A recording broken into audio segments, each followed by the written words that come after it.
What's up guys, welcome back to Daniel Talks Football right here on YouTube. I am Daniel and we are back with another video. In this video we're going to be talking about yesterday's crazy games. Spain drew with Germany, Morocco beat Belgium, which was a massive result for Morocco. Canada got knocked out by Croatia and also Costa Rica beat Japan. It was a crazy day and we're going to get into all of that and more in this video. Before we do get into the video, I need to ask you to like the video, comment down below and also subscribe to the channel. There was lots of content that came out last week and there'll be a lot more coming out this week, so please do turn that notification bell on as well. Also go over and follow the Instagram and the TikTok, Daniel Talks Football, on both.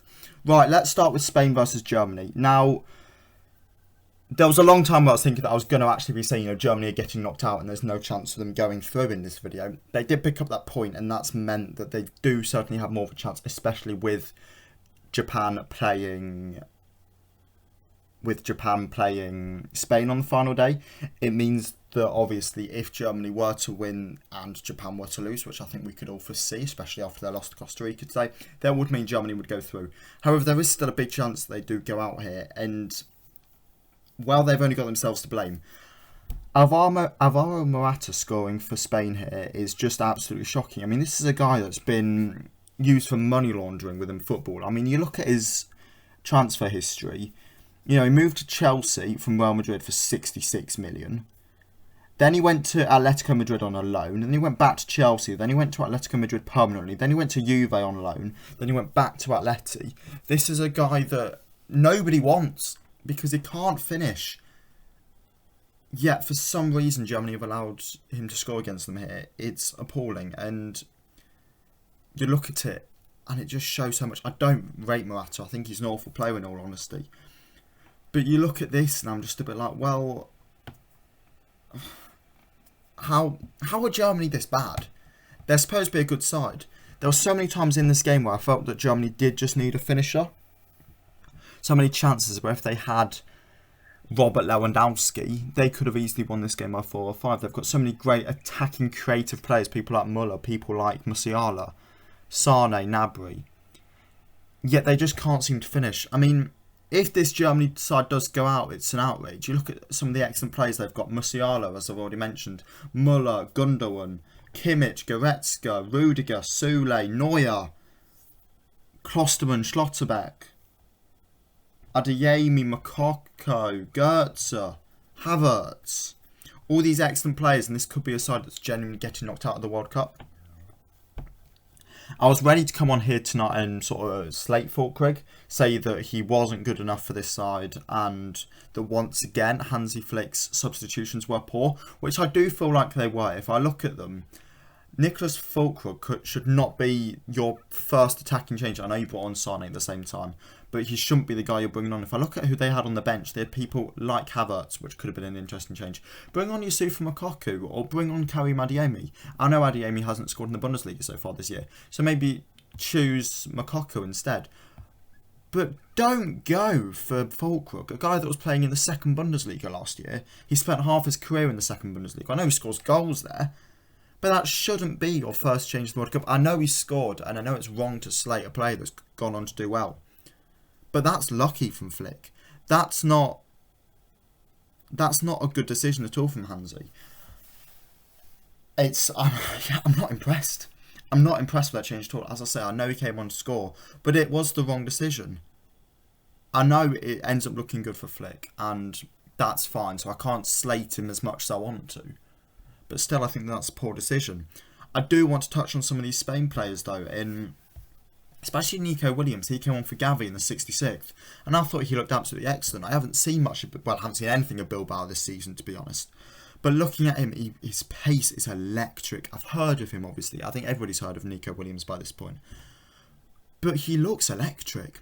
He looks really good on the ball. He's got massive pace. He stretched that Germany line really, really wide.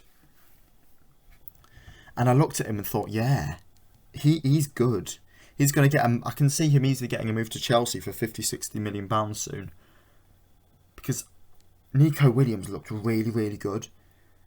And I can tell you now, I don't think he's going to be following in his brother's footsteps by staying at Bilbao his whole career. Because this guy will be getting a move and will be getting a move soon. He looked excellent. And he's only one of many, young, up-and-coming players in this Spanish side. You know, Olmo, 24, all right, not overly young. Same with Torres. Torres is 22 to be fair, so he's still really young.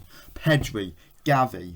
You've got people like Guillamon, Fati, Garcia, Williams, as we've already mentioned. Torres, Alejandro Balde came on again and looked fairly solid. Jeremy Pino. This Spanish side has a lot of young attacking talent. And they're going to look like an excellent side moving forward. I'm really excited to see what they can do because they look really, really good. We'll move on to Costa Rica versus Japan. And obviously in this one, Japan looked far too confident for me. I look at the Japanese team sheet, leaving out people like Minamino, like Matoma from the start, like Asano. I felt like they were trying to maybe protect themselves for the Spain game. They thought they'd easily be able to beat Costa Rica here. They could put out a worsened side. I mean, they also, they didn't... Did they even bring him on? They didn't start Tomiyasu either. They didn't play him. I feel like Japan here took this game too easy. They thought it was going to be an easy victory, and that's ignorance from this side, to be honest. They should have beat Costa Rica, and because they haven't, it's left this group wide open. I mean, Spain on 4 will go through, but you've then got Costa Rica, Japan, and Germany all on 3 points. I mean, Germany need to beat Costa Rica, and after Costa Rica played Spain, I thought that was going to be a really easy task for the Germans. But now I look at Costa Rica's performance there, and I thought they looked fine. Japan looked poor because they rested players, but when they bring these players back in, are they going to give Spain a challenge? Spain, a side that know they will probably be going through. I mean, I know they're only a point ahead, and I know there's obviously a world where they can get knocked out, but if Spain make sure they pick up a point at minimum, then, you know, they're fine. And if then Japan move to pick up a point versus... I said Germany won 3 points, didn't I? Germany aren't on 3 points. Germany won 1 point. If Japan can just pick up a point versus Spain, then Germany have pressure on them, and it will go down to goal difference. I feel like Japan were far too loose with their team selection here. They were far too confident, and yeah. Elsewhere, moving into the other group of the day, which was obviously Group F, we'll start with the big one, Morocco versus Belgium. Now, this group is mad. Oh, this World Cup is mad in general. But this group, you've got Croatia top with 4, Morocco second with 4, Belgium third with 3, and then obviously Canada fourth with 0. This Belgium side could easily be going out here. They've got... Who do they have on the final day? They've got Croatia on the final day. That's a tough game. Croatia looked really good versus Canada today. Belgium could be going out. They looked really poor in this game versus Morocco. I watched all of it. And I looked at Belgium and I just thought, your golden generation is over. You look at the centre-backs for Belgium. Vertonghen, 35. Alderweireld, 33. These guys are playing for Anderlecht and Antwerp. How are they starting ahead of people like Theater, who is currently at Rennes in Ligue 1 and is young and can maybe actually offer something new? You might as well give him a try at least. Or Wout Faes, who's been really impressive for Leicester so far this season. Witsel, how's he still starting? The bloke's, 33 now. Hasn't particularly impressed at Atleti this season. You've got somebody like Yuri Tielemans sitting on the bench there. You could say Tielemans, you could say... Alright, yeah, probably just Tielemans. But Tielemans is such a better player than Witsel, especially at the age of 33. How is Witsel still starting for this Belgian side? Torgan Hazard has never been a good player and is now 29. Eden Hazard hasn't done anything for 2-3 years and is 31. De Bruyne is 31. Courtois 30. I know keeps can go on a little bit longer. Mertens is 35. Lukaku's 29. By the time the next World Cup comes around, a lot of these players are going to be 32, 33. Those two centre-backs probably won't even make the squad. If Vertonghen's even still playing, the bloke will be 39. They need to freshen up the squad. They need to bring in a new centre-back pairing. They need to stop trusting people like Axel Witsel because he's not good enough. It's time to refresh the squad for Martinez, and I could really see them going out here. I can see Croatia picking up a point versus Belgium on the final day, and that will not be enough to take Belgium through. Belgium need to win. Because Morocco versus Canada, Morocco should be able to win that in probably a Canadian side that will be dejected. That means Belgium need to win. Even a draw isn't even enough for... If Belgium draw, they're out. Regardless of other results. Regardless of what Morocco do, Belgium are out. Because, Morocco won't lose by 3 goals. Belgium has a poor goal difference here. A -1 goal difference is not good enough. You've got sides in this group with 3 and 2. It's that Canadian game that could really stuff them here because they needed to do better in that game. They didn't play well and they snuck a 1-0 win. And at that point, I thought they were going to be okay even with poor performance. But today they looked shocking. It's time to refresh this side for Martinez, and yeah, it's just awful. And then last but not least, you've got Croatia versus Canada. Canada. I had a lot of hope for Canada going into this tournament. I thought they would do bits. I look at the side now and I wonder why. I thought they looked really good versus Belgium.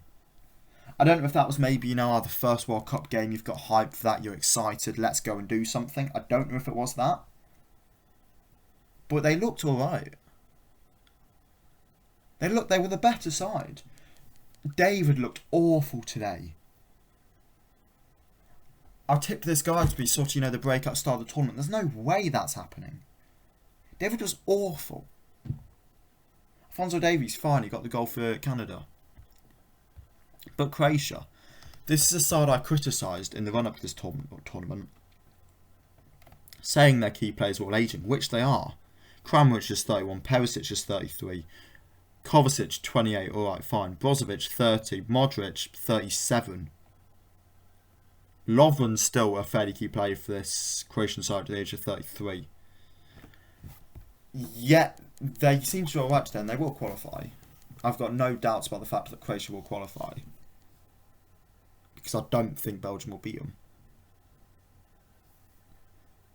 I know hearing ages of, 30, 31 isn't awful, but you've got to think, I'm looking at this when the next World Cup comes around, these players will be 35. This Croatian side won't be able to have a 37-year-old Perisic, won't be able to have a 35-year-old Kramaric, a 41-year-old Modric, even a 34-year-old Brozovic or, a 37-year-old Lovren. They won't be able to have these players.